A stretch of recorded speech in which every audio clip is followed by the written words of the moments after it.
As we get started, because we've gone a long way without doing this, to get to know a little bit more about who's in the room, I thought the first thing you do with one of those Promethean exercises is to ask who's in the room.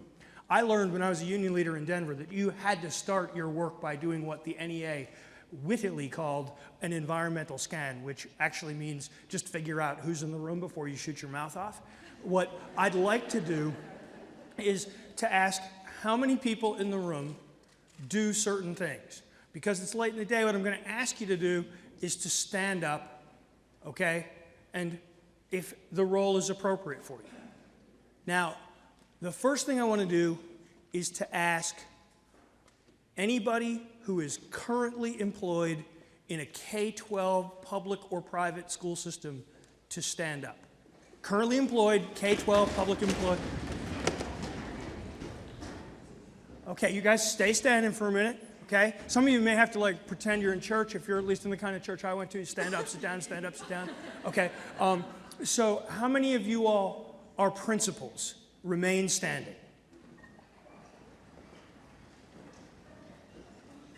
Okay. How many of you all are active classroom teachers?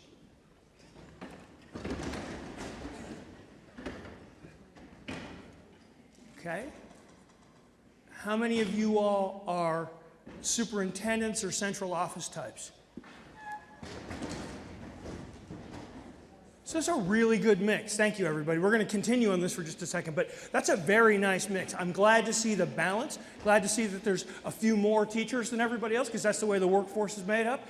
Now let me ask you, those of you who are not in a K-12 job, you all stand up. Okay? Okay, thank you. Good, we get it. So nobody, keep standing. Nobody's, we're about equally numbered here, okay? Nobody's outgunned. So those of you who are not in K-12 right now, how many of you are in teacher preparation or institutions of higher ed? Okay. There's the higher ed wing over there. There's the people that couldn't find him over here. Okay. All right. Now I'm going to use, you guys may sit down, thank you. I'm going to use a term sort of loosely. I'm going to use a term thought leadership. These are people who develop and make policy, so think tank people, legislator types, but it's also editorial board people, it's people that are in advocacy nonprofits. I'd like all the thought leaders to stand up.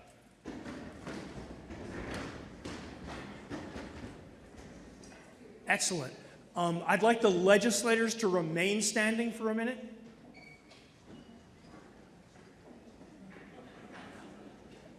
Are you a legislator who's just tried to sit down? I want to thank the legislators for being here and engaged in this dialogue. I think that's terrific. Thank you, guys.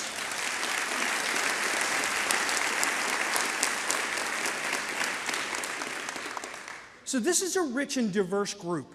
And I could have picked off a couple of other groups, and there's probably a few of you who are a little, grumpy with me for not picking out your group. I mean, it's hard to get them all, but this is a diverse group, and I'm glad that we've got a diverse group of Iowans who are willing to talk about what are, on the one hand, really complicated, and on the other hand, deeply felt issues.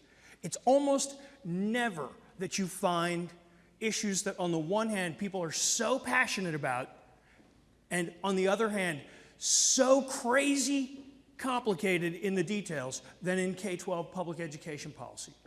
But what I'm going to tell you today is, in fairly simple terms, that you've done a terrific thing, and you've been working on it for a year. You've been developing a community-based conversation. You've had a meeting like this before. I know that the governor and the director have been around the states having community meetings, that they've been engaging not only with educators, but with folks that have kids in their schools and folks that just care about Iowa's schools. That whole discussion is a great thing. And I want to mark the idea of discussion, because today what we did was we engaged in a pretty good discussion. An awful lot of talking at, not a lot of listening to. Maybe we can work on that. But there's been a lot of discussion, okay? I'm going to then say discussion almost always on something this passionate and this complicated leads to debate. And debate almost always leads to a decision. And in K-12 policy, about half the people in the room who stood up sit down and say, I'm done, after the debate is over and the decision is made. The first set of people who stood up, the superintendents, central office administrators, the principals, the school teachers, they then go to work. And what I'm going to do is I'm going to talk to you today about what it means to go forward after the debate is done and the decisions are made. Let me tell you a little bit about myself so you know who's talking, who you're talking to. And let me tell you a little bit about my purpose. So Jason did a really nice job of introducing me, and I thank my old friend Jason for the very generous introduction. I taught in Denver Public Schools for about 23 or 24 years, worked in Denver Public Schools for about 23 or 24 years, taught for about 19, had a terrific teaching career, taught 6th, 7th, and 8th grade language arts. I was somebody who volunteered in Denver's NEA affiliate for about 18 of those 19 years, the Denver Classroom Teachers Association. I never held an elected office except for vice president. I hated it so much that I went back to volunteering. I didn't like having to figure out the color of the carpet and how many phone lines we'd have. What I cared passionately about was collective bargaining. I was Denver's chief negotiator from 1989 until 2002, a long time. I took the teachers out on strike in '94, almost took the teachers out in 1990, but Governor Romer stopped us. And in 1999, I negotiated a deal in which Denver said, let's experiment with compensation based in part on student results for individual teachers. And in 2004, made a recommendation to our members that was supported by 60% of them, in which we offered a transformed pay system in which all teachers would be paid in part based on the results they got with their kids. And we made that offer to the voters in Denver in 2005, and the voters in Denver said, we will support this to the tune of 12.5% of your total payroll. So what we did was we expanded our payroll, not for every individual teacher, not an across-the-board raise like we do in the old way. We expanded our payroll by 12.5%. It's an important story because you want to know who you're talking to, okay? You can see, based on that, the kind of person that you're working with. Somebody that understands K-12, somebody that understands the union world, somebody that's done some of the old-fashioned stuff, somebody that's done some newfangled stuff. In 2009, right after the election, I asked Arnie Duncan if I could come work for him. I told him, the one thing you want to do is to make sure I've got no line authority and no budget. I'll just screw it up and that'll make you mad and we're going to be unhappy. So he said, you're the first person who's come to me who's asked for neither money nor power in the last 3 weeks. You're hired. And his chief of staff said, no, wait a minute. But eventually we worked it out so that I could be on loan from Denver Public Schools. And I'm now in Washington working on a number of things. Let me just finally finish the introduction by talking to you about that. For about 6 months, we did a lot of really heady, highfalutin policy work on Arnie's team from about, February of 2009 until about, October 2009. It was good, those are good times. We got a lot of work done, a lot of big ideas laid out, hard work, thoughtful work, imperfect work. We'll talk about some of the mistakes in just a second. But I also think we set ourselves in the right direction. And from that point on, I've been working primarily in places where people have said, let's begin to experiment with these policies and see what we can get done. Because I prefer to be on the other side of the broomstick. Policy on one side, you jump over the broomstick, you're now in practice. I prefer to be where the teachers and the principals and the superintendents and the central office people have to work. And so I get to show up in places that have our teacher incentive fund grants, or in places that have race to the top grants, or in places that have school improvement grants, and say, okay, we got to work on that. I want to talk to you about that. I want to give you this background so that as we talk today, you know that this is somebody who spent a lot of time looking at what it takes to get from policy to practice, first in Denver and on some really tough stuff, but then later, frankly, in around 25 states and in literally hundreds and hundreds of local jurisdictions. My primary place, about 85% of my time, is in Race to the Top grant-winning states, and about 50% of that time is in Delaware, in Tennessee, in Massachusetts, in New York, in New Jersey, in Colorado, in Louisiana, in Ohio, because those are places where, frankly, they want to work with us, we've got the resources to work with them, and we can make a little bit of progress with one another. It's really fun, it's really hard. Some of the things that we're doing are not perfect, but some of the things that we're doing are headed in the right direction, and that's really the place you want to be. So I wanted to make sure you knew who you were talking to. Now what I'd like to do is to do the 5 minutes of federal speech. Forgive me. So the 5 minutes of federal speech. I agree with Mark Tucker that we are faced with an enormous challenge. At the U.S. Department of Education, we frame the challenge in simple terms. We want to see the nation again lead the world in post-secondary success rates like we did 35 years ago. And to do that means we have to move millions of students from where they are now to being able to succeed in a university or college or a career and technical institute or a certificate granting institution, and not just children who are 17 or 18, not just children who are 18 to 23, but adults all the way through their lives who will benefit enormously by being able to attain the knowledge and skills necessary to have real, true professional jobs. I want to give you something to think about before I give you the federal speech. There are 2 million jobs open in the United States today that cannot be filled because they require people to have BAs or beyond in technical fields. Now, we're in the hardest economic times ever, but one of the things that we're doing in these hard economic times is something hard to imagine 70 years ago when we were in similar hard times. We're leaving jobs empty because we don't have people who are developed well enough to fill them. I think of the challenge that Mark Tucker laid out in those simple terms. And I think of this challenge never, ever as the failing of our public school system, and never, ever as the failing of the educators who are in it. I just think that the school system, not the people in it, the school system has to begin to ask itself, what do we do differently to meet this challenge? Too often the debate around reform is about who's failing and who protects themselves from being called failures. And you actually lose sight of the challenge right away. The challenge is, how do we fill those jobs, and how do we get the children that we love and that we care for in our schools so that they can fill those jobs? That's the challenge. It's not, do we want to have tenure based on student test results? That's not the challenge.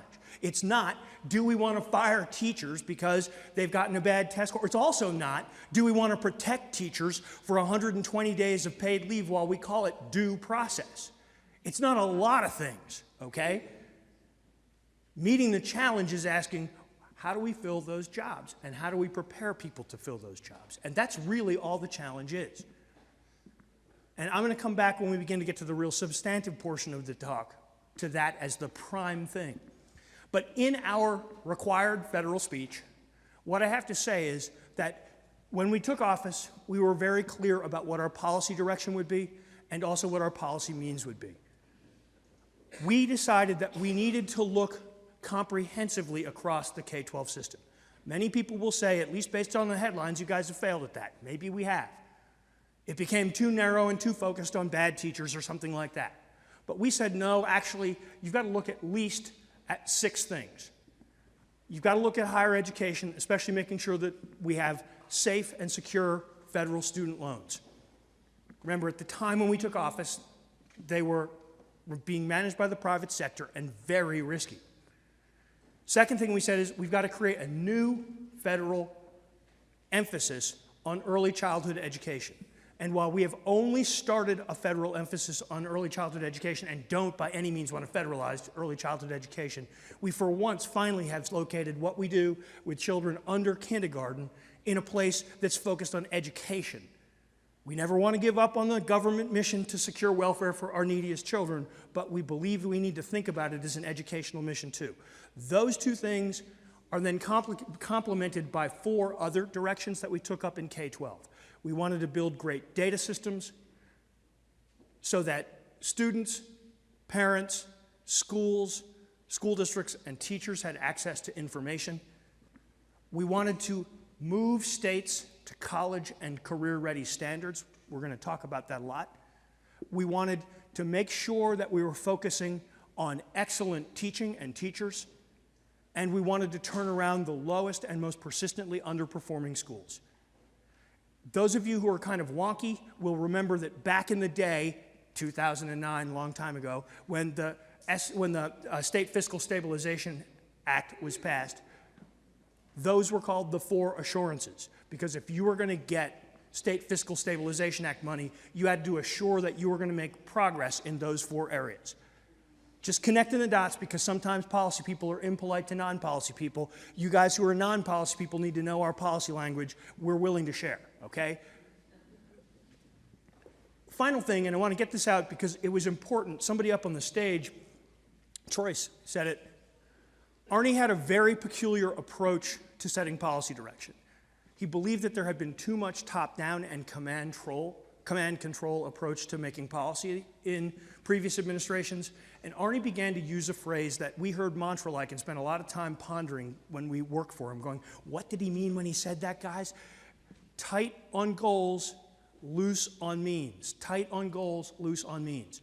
We needed to be clear on what the outcomes were and then do everything we can to let people figure out how to reach those goals. And that's where the president's goals of becoming the world leader comes back in post-secondary success rates.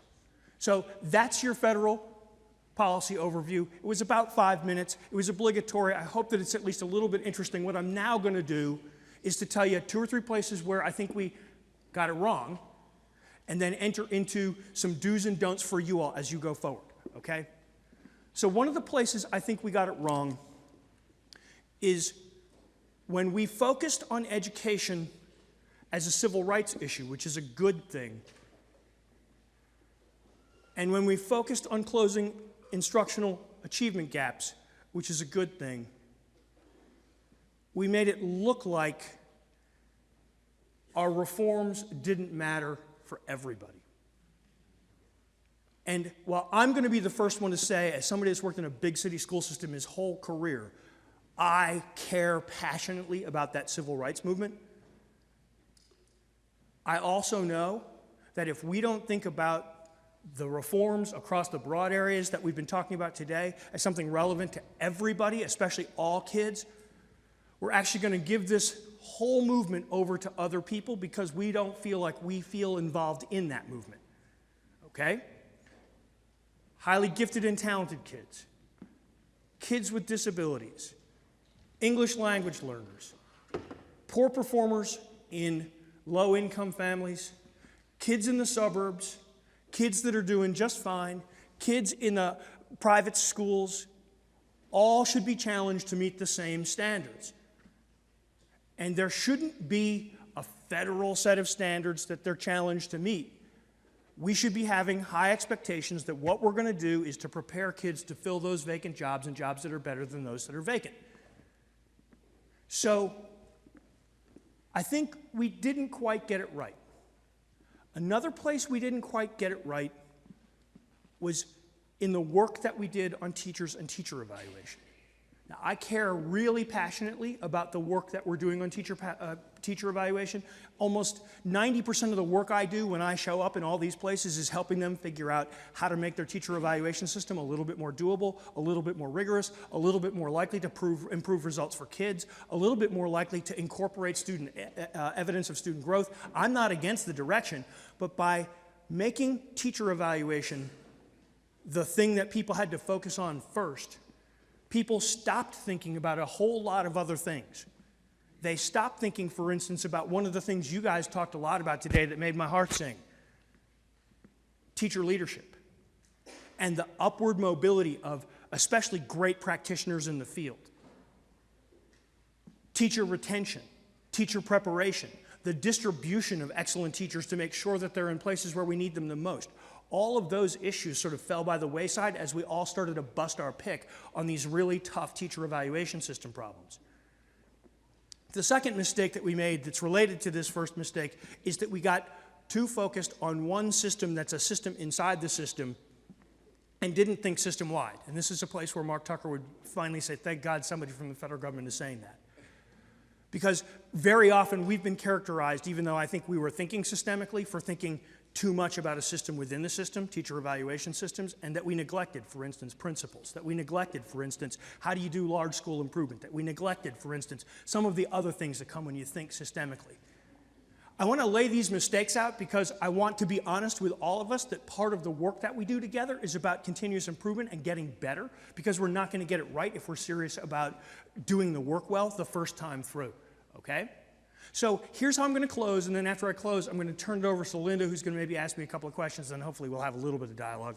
What I want to do is to close with a couple of do's and don'ts. A couple of do's and maybe 4 or 5 don'ts that are based on my experience in the federal government and based on my experience in Denver. The do's are way more important than the don'ts. But the don'ts are things you want to keep in the back of your mind. You guys in Iowa are in the middle of a really important discussion. It'll almost certainly turn into a debate. The debate will almost certainly yield decisions. For you guys who are beyond the debate and practitioners, these do's and don'ts really, really matter. For you guys that are debating, the do's and don'ts matter too, because you want to make sure that you're not making mistakes that you pass on to the practitioners to solve. So the most important thing to do, above all else, in my opinion, is to focus on college and career-ready standards. There's a lot of things that you can do. Focus on using test data. There's a lot of things you can do. Focus on teacher prep. Focus on equitable distribution. If you focus on any aspect of the system and you don't say our real purpose is to make sure that kids are leaving high school, college or career-bound, then you're making a real mistake. What do I mean when I say college and career-ready standards? I mean like the Iowa Core. I mean like the Common Core state standards. And I'm going to pull a couple of examples so that you guys are really clear with me what it means. Okay? I'm a language arts teacher, so I'm going to start with math. College and career-ready standards means this. An 8th grader should be able to answer this question and 7 follow-up questions accurately. This is a question from a PISA-aligned Dutch standards test. Start with me thinking. You have a soccer field. What shape is a soccer field? It's a rectangle. In each of 2 corners, diagonally across from one another, is a lamppost. Soccer field, 2 lampposts. The lampposts cast circular patterns of light in each corner. You are given the dimensions of the soccer field. You're given the dimensions of the circle. The first problem you have to answer is, what's the area of the unlit portion of the soccer field? Okay. I think we can do that. Pi r squared is pi r squared regardless of your zip code. This is actually not a hard problem. You can do it knowing just a little bit of arithmetic and some pretty basic geometric concepts. I want you to think with me 2 steps longer. Think with me first of the teachers you know who can teach that, because they're awesome. Think with me now about how we're going to help the teachers that are not that awesome get there. Not in a cynical way, in a way that says, yup, this is what they should be able to get 8th graders to do.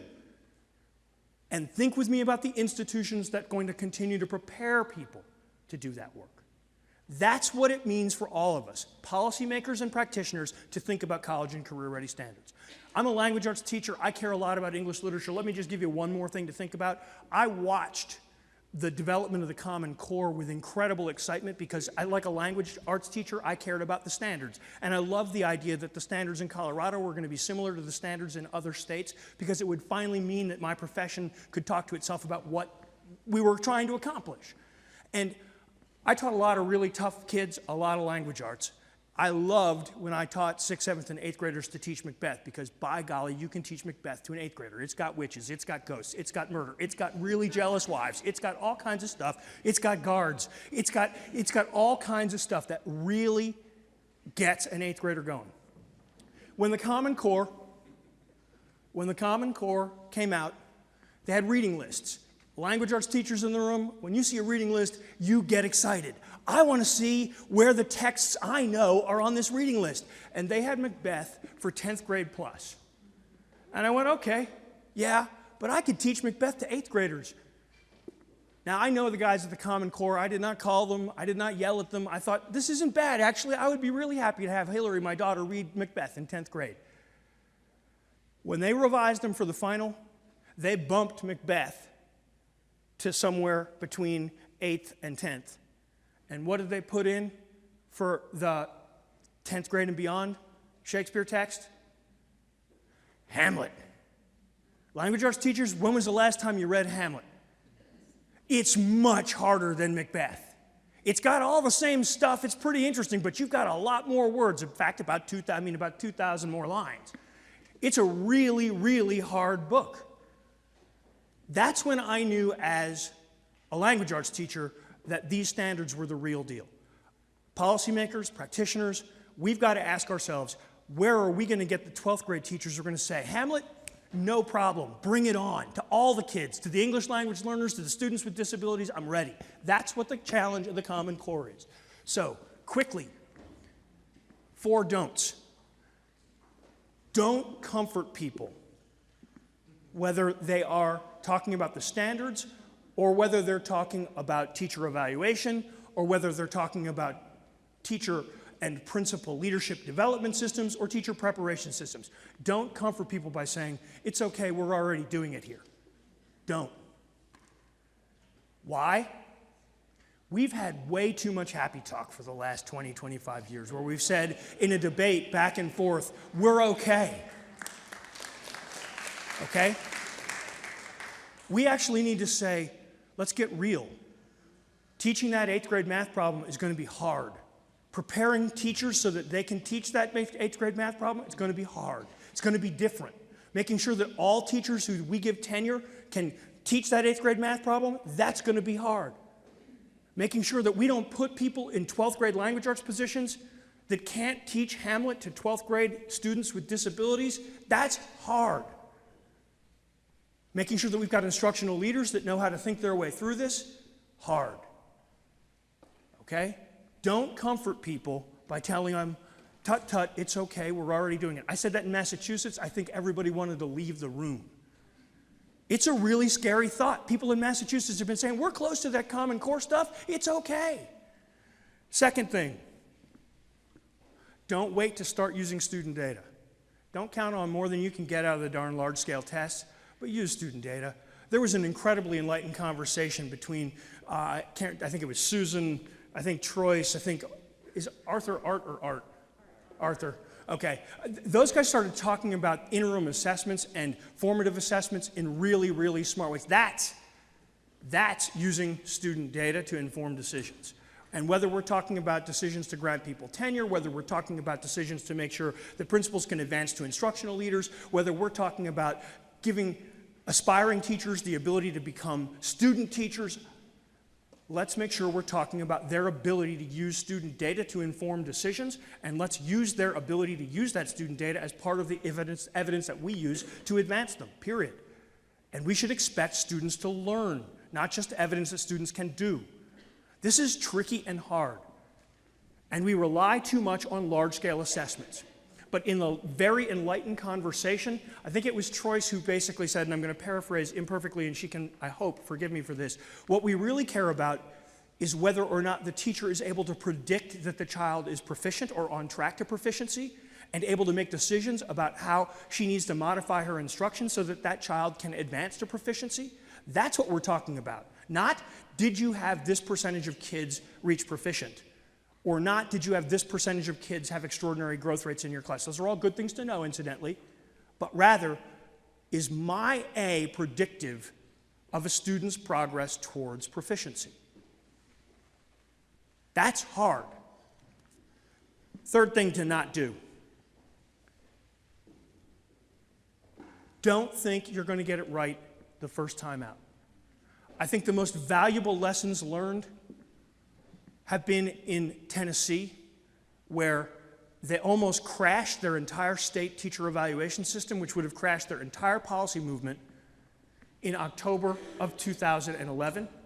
And so what they did was they commissioned a formal external report that then created a formal obligation for the State Department of Education to revise their evaluation system, and they were required to get data from classroom teachers, data from principals to survey, to use student performance data, to use data from the teacher evaluation system.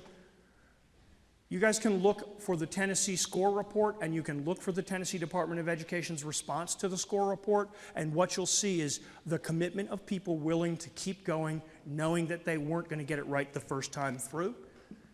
This commitment to continuous improvement is important. Our policy-making friends need to hear us for a second on this. The commitment to continuous improvement is not just hortative language at the beginning of the bill. It's much, much more than that. It's about requiring mechanisms to collect data, including feedback from practitioners. It's about requiring systems that use data gathered through those mechanisms to take that data into account and use it to inform future decisions about the sustained life of the systems. It's incidentally, for those of us who are in my background in union, it's not trying to get the data 2 years after you've lost a battle in the legislature to do another round of reforms. It's very different. It's about plowing the data back into making the system better. Finally, the last don't get distracted by the debate. The debate is going to be awful in its worst forms, and you're going to hear a whole lot of things that are not true. If we just get that pay system right, something I heard over and over in Denver in 1999, it'll be okay. Teachers will make more money, there'll be greater professional access, it'll be fantastic. It didn't happen. Or, don't worry, if you just get that pay system, results will soar. No, it didn't happen. Or, if you just get evaluation right, by including a certain percentage weight of state test data, it's going to solve all your problems. These things are not going to happen, nor are the worst fears. Okay, people would say, oh, if Denver gets that pay for performance system, teachers will just go to the suburban districts to get jobs. Didn't happen. And teachers will start to cheat on standardized tests and scores will go up artificially. That sure didn't happen in Denver. And worse, scores could go down. Everything that people were shouting about could go wrong did not go wrong. The debate is incredibly misleading. Neither do the best cases nor the worst cases turn out to be true.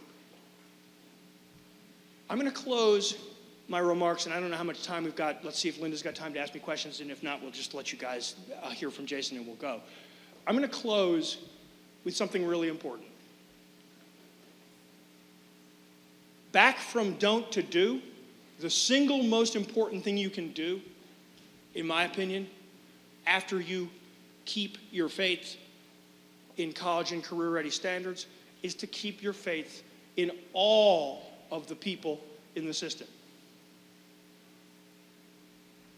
I once had the good fortune of being in a meeting with some educators from South Africa about 6 years ago or 7 years ago, and the educators from South Africa said, America makes no sense to us. You say you have high expectations of kids, but you seem to have such low expectations of adults. As a policymaker, she said, you seem to pay all of your attention to the worst case. The principal who's going to do a bad job of evaluating, the teacher who's going to need to be fired, the student who's going to fail even though they're trying. You need to pay attention to the best case scenario and gear all of your policy toward that. But for you all who are on the practice side of the broomstick, you need to do the same. High expectations of adults really matters. Now, I don't know how much time we've got. I've probably burned all the time we have. Linda, what should we do next? I want to thank you guys for listening at this late hour. This was a lot of fun.